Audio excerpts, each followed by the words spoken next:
ओम शांति। आज का व्यक्त मुरली 7 दिसंबर सन 1983 से लिया गया है, जिसका शीर्षक है श्रेष्ठ पद की प्राप्ति का आधार मुरली। पार्टियों के साथ अव्यक्त बाप दादा की मुलाकात।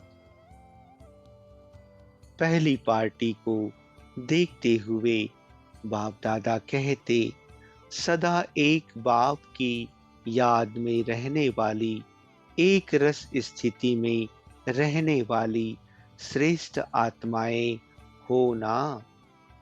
सदैव एक रस आत्मा हो या और कोई भी रस अपनी तरफ खींच लेता है, कोई अन्य रस अपनी तरफ खींचता तो नहीं है ना। आप सबको तो है ही एक, एक में सब समाया हुआ है। जब है ही एक और कोई है नहीं, तो जाएंगे कहाँ। कोई काका मामा चाचा तो नहीं है ना।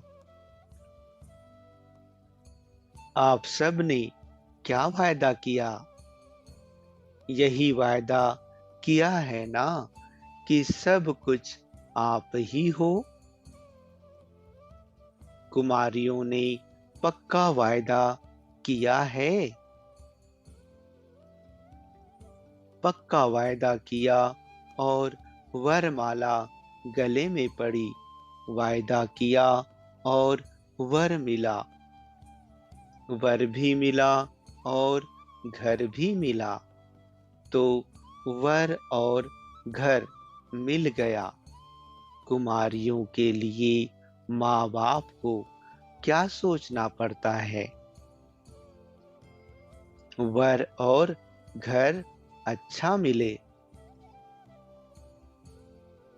तुम्हें तो ऐसा वर मिल गया जिसकी महिमा जग करता है। घर भी ऐसा मिला है जहां अप्राप्त कोई वस्तु नहीं, तो पक्की वरमाला पहनी है। ऐसी कुमारियों को कहा जाता है समझदार। कुमारियां तो है ही समझदार। बाप दादा को कुमारियों को देखकर खुशी होती है, क्योंकि बच गईं। कोई गिरने से बच जाए तो खुशी होगी ना। माताएं जो गिरी हुई थी, उनको तो कहेंगे कि गिरे हुए को बचा लिया, लेकिन कुमारियों के लिए कहेंगे गिरने से बच गई। तो आप कितनी लकी हो। माताओं का अपना लक है, कुमारियों का अपना लक है। माताएं भी लकी हैं, क्योंकि फिर भी गौपाल की गौवें हैं। दूसरी पार्टी से अव्यक्त बाप दादा कहते, सदा माया जीत हो। जो माया जीत होंगे उनको विश्व कल्याणकारी का नशा जरूर होगा। ऐसा नशा रहता है। बेहद की सेवा अर्थात विश्व की सेवा। हम बेहद के मालिक के बालक हैं।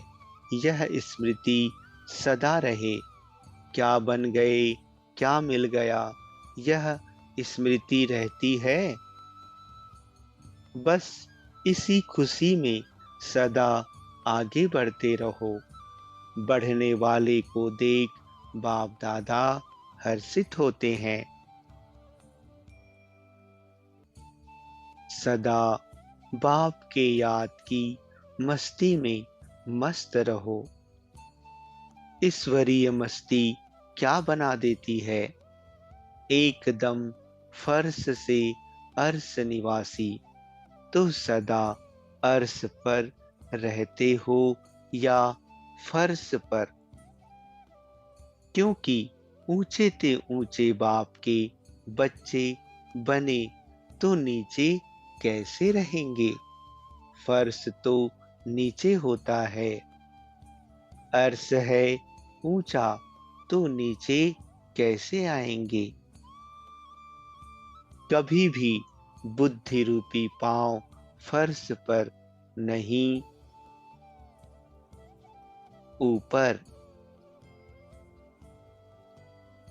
इसको कहा जाता है ऊंचे ते ऊंचे बाप के ऊंचे बच्चे। यही नशा रहे सदा अचल अडोल, सर्व खजानों से संपन्न रहो। थोड़ा भी माया में डगमग हुए तो सर्व खजानों का अनुभव नहीं होगा। बाप द्वारा कितने खजाने मिले हुए हैं, उन खजानों को सदा कायम रखने का साधन है सदा अचल अडोल रहो। अचल रहने से सदा ही खुशी की अनुभूति होती रहेगी। विनाशी धन की भी खुशी रहती है ना। विनाशी नेतापन की कुर्सी मिलती है, नाम शान मिलता है, तो भी कितनी खुशी होती है। यह तो अविनाशी खुशी है। यह खुशी उसे रहेगी जो अचल अडोल होंगे। सभी ब्राह्मणों को स्वराज्य प्राप्त हो गया है। पहले गुलाम थे, गाते थे मैं गुलाम, मैं गुलाम। अब स्वराज्य अधिकारी,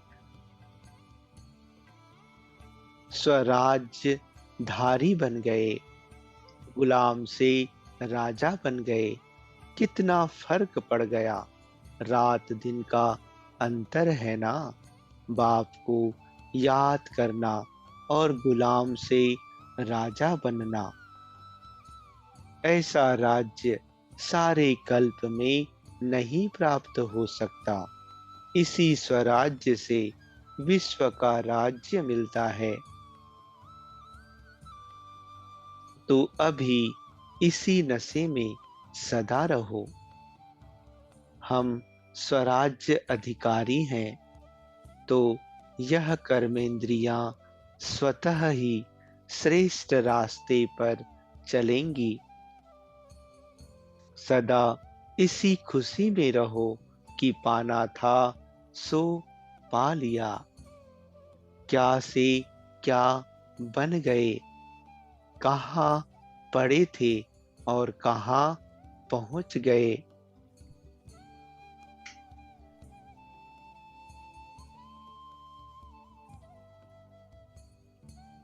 प्रश्न है, मायाजीत बनने का सहज साधन क्या है? बाप दादा उत्तर देते हुए कहते, मायाजीत बनने के लिए अपनी बुराइयों पर क्रोध करो। जब क्रोध आए तो आपस में नहीं करना, बुराइयों से क्रोध करो। अपनी कमजोरियों पर क्रोध करो तो मायाजीत सहज बन जाएंगे। प्रश्न है, गांव वालों को देख बाप दादा विशेष खुश होते हैं, क्यों? बाप दादा उत्तर देते हुए कहते, क्योंकि गांव वाले बहुत भोले होते हैं। बाप को भी भोलानाथ कहते हैं ना। जैसे भोलानाथ बाप, वैसे भोले गांव वाले तो सदा यह खुशी रहे कि हम विशेष भोलानाथ के प्यारे हैं। अच्छा, ओम शांति।